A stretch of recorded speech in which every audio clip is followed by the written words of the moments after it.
dan syarikat kewangan lain untuk mereka tidak memperolehi keuntungan, bukan kerugian.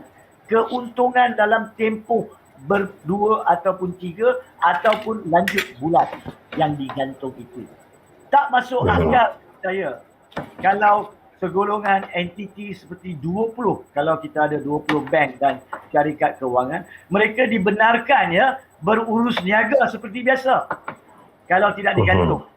Sebab kita masih kena bayar, pakai internet ke, pergi ke ATM dan sebagainya, kita masih kena bayar, atau potongan gaji dan sebagainya. Maksudnya kita tak boleh jalankan urus niaga, tapi total lockdown tidak terpakai kepada bank, mereka masih berurus niaga.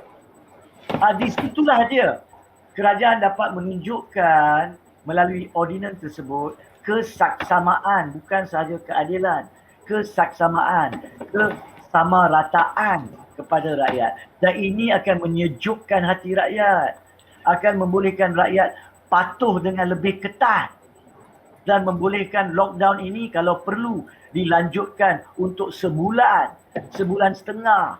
Rakyat tidak akan merungut seperti mana sekarang. Dan itu caranya. Saya telah menguraikan cara dan kesannya sekalipun.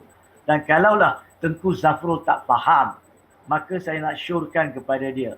Dia telah pun membenarkan pengantungan gaji dia untuk 3 bulan, kan?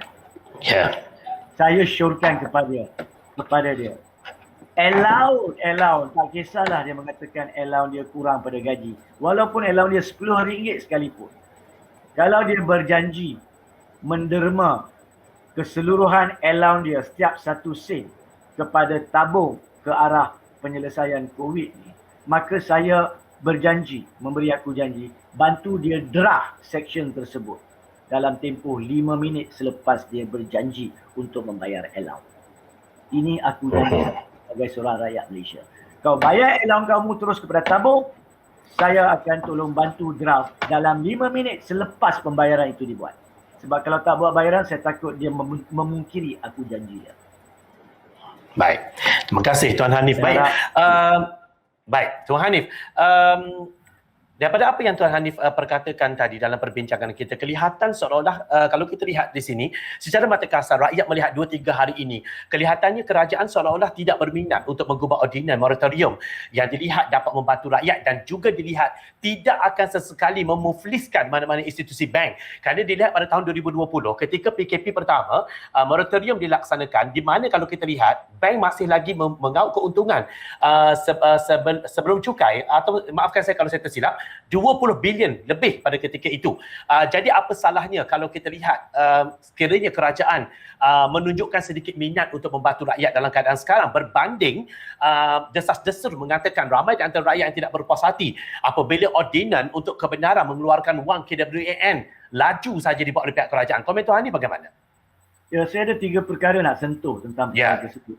Terlebih dahulu, terima kasih kerana menyentuh fakta yang betul itu, Saudara Zawazi, iaitu perangkaan 3 bulan pertama tahun 2021 ya, iaitu keuntungan tahun 2020 menunjukkan ke semua bank komersial secara keseluruhannya memperolehi keuntungan hampir 20 bilion lebih. Jika pun tanpa cukai, dengan cukai pun dia menjadi dalam 14 bilion. Kalau dengan cukai 20 bilion, tanpa cukai pun 14 bilion. Kita tak pasti apa faktor dia, tapi paling kurang 14 bilion keuntungan sudah diperolehi. Itu yang pertama. Yang keduanya yang saya nak sentuh adalah bahawa macam saya sentuh tadi, iaitu yang penting di sini bukan soal apakah alasan kerajaan tidak berminat mengadakan ordinan. Yang lebih adalah kenyataan Tengku Zafrul bahawa tidak mempunyai kuasa buat ordinan itu palsu. Itu penting. Baik. Itu kedua. Yang ketiganya adalah begini. Selama ini, sejak 11 Januari, bukan kerajaan ini telah pun menggubal ordinan nombor 1 di bawah mana dia telah pun menggantung prosiding Parlimen dan Dewan Undangan Negeri. Dan Parlimen dan Dewan Undangan Negeri ini adalah entiti yang berkewajipan di bawah perlembagaan tau. Bukan akta. Ini kan pula perjanjian kewangan ni bukannya entiti di bawah perlembagaan. Dia cuma di bawah akta-akta bank keuangan yang digubal di parlimen. Jadi apa yang dibuat melalui ordinan yang kita syorkan ini bukan untuk menggantung entiti perlembagaan. Tidak ada kena-mengena. Itu kerajaan boleh buat. Kerajaan sudah pun buat. Awal-awal lagi pada saat pertama, bukan hari pertama, saat pertama proklamasi darurat, dia sudah gantung parlimen. Dia sudah gantung DUN. Walhal Seksyen 5, tak silap saya, Ordinan nombor 1 yang pertama yang sama, telah mengatakan mereka boleh pada bila-bila masa ambil alih premis-premis swasta jika perlu untuk tujuan mengadakan pusat-pusat COVID-19 atau hospital-hospital swasta bagi tujuan pembendungan dan rawatan COVID-19 ataupun pesakit-pesakit biasa. Kalau itu boleh buat untuk hospital swasta, maka dari segi undang-undang palsu untuk mengatakan keuangan tak boleh buat. Itu rakyat kena faham. Beza palsu ataupun betul dan boleh ataupun tak nak. Itu dua perkara berbeza. Dan akhir sekali, memang bagi saya lah, apa yang kita syorkan ni sebenarnya adalah untuk membantu kerajaan.